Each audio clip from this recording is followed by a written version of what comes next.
Are your young kids scaredy cats, easily timid?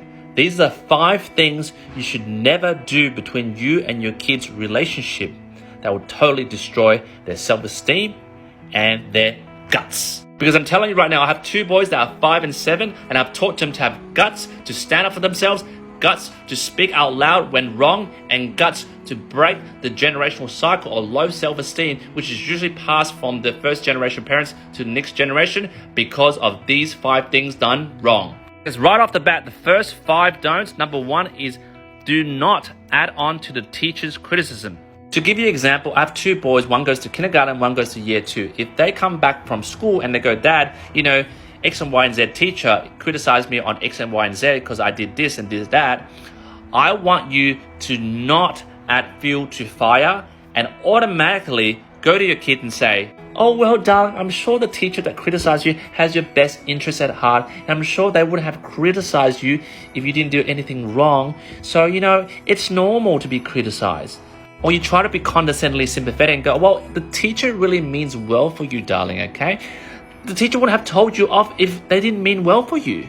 This is definitely a no-no because it always makes your kid think you and the teacher are always in the same camp against them.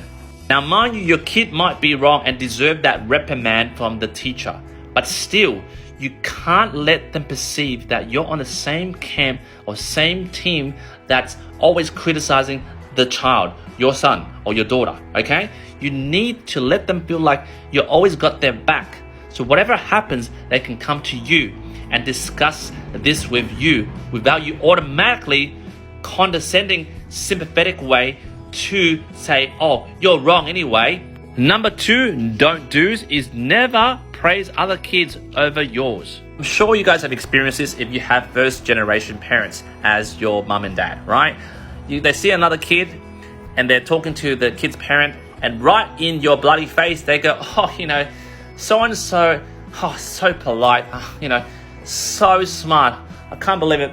X, Y, and Z over here. Doesn't study. Doesn't even say hello when he sees another adult. Can't believe it. This will definitely destroy your kid's self-esteem because it definitely did it to me, and it took me a while through therapy just to get back to the peak I'm at. So don't do this to your kid. Even on a subtle level at a very young age, it adds up and it really destroys their self-esteem. And no, number 3 is never assume your kids are wrong when other parents come complaining to you about what your kid did to the other kid. When your child and another child has conflict, and then the other child's parent comes to you to confront your child, do not ever band together with the other parent and go, what did you do to him, huh? I told you many times, don't do that. Don't automatically drag your kid to the firing line and pew, pew, pew. Even if your kid was the one that caused the confrontation or the conflict, and obviously if they didn't, of course, never stand with the other parent to criticize your kid. But for example, if your kid was wrong, you still need to stand on your kid's side as the parent to understand the situation. And in the actual unfolding of the situation, I realized my child is definitely 100%, 200% wrong. I and the child would apologize to the kid together and the parent. However, if I found out through my NCIS Asian Dad investigation that your child is wrong, your child needs to apologize to my child now. Never ever assume through any type of conflict with another child, your child is always wrong, even though they're very naughty. If you do that on a very constant level where you automatically switch, go, your kid's wrong, they'll start to doubt themselves. And also the relationship with you is that since you don't trust them, well, they don't trust you. The 4th no-no is never manhandle your child's favorite toy and lend it to another, for example, kid.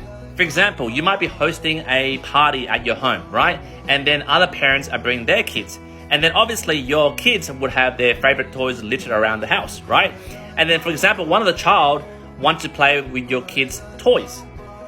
Do not just get the toy and give it to the other kid and go, oh, it's okay, he plays with it all the time. Hey, they're guests, okay?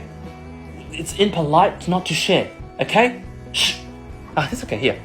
Remember, your respect for your child's belonging is much more important than your saving face to the other parent. And for you, you might think, oh, it's only a $10 toy. You try to quantify in that aspect. But to your child, it might mean the world to them. If you breach this trust which your kids have bestowed upon you to honor and respect what they have and what they value, well, what happens, this breach will overflow into disappointment and brew, where they become less and less self-confident in themselves. And lastly, number 5, don't do is never allow other parents to lecture your kids. I see this all the time in the playground, right? So for example, your kid bumps into another kid, and then what happened? There's a conflict, there's a fight, whatever. The other parent comes and tells your kid off, right? At this point, don't let it just happen and go, well, it's my kid's fault anyway. He deserves a bloody lecture. No, you say stop. If you have an issue with my kid, you talk to me. All right, after you talk to me, then I will lecture my kid.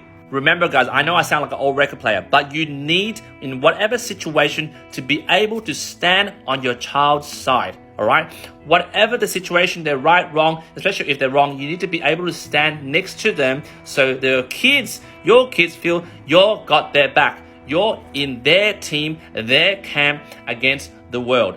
That is how your kids learn to have the self-confidence, the guts to face the world, because they know whatever they do, or whatever they attempt to do, whether right or wrong, they always got their parent behind their back. Find out parents who breach these 5 rules consecutively on a daily basis, they produce kids who are scaredy cats and basically too timid. Because they constantly have low self-esteem, they constantly doubt themselves, and they know, well, no one's going to have their back, and definitely they must be wrong, so why try and do things and just basically maybe don't give it a go, because I might get it wrong. I know, jump in the comments. Am I wrong? I'm never doubting myself. Of course I'm not wrong. Jump in the comments, let me know what you think.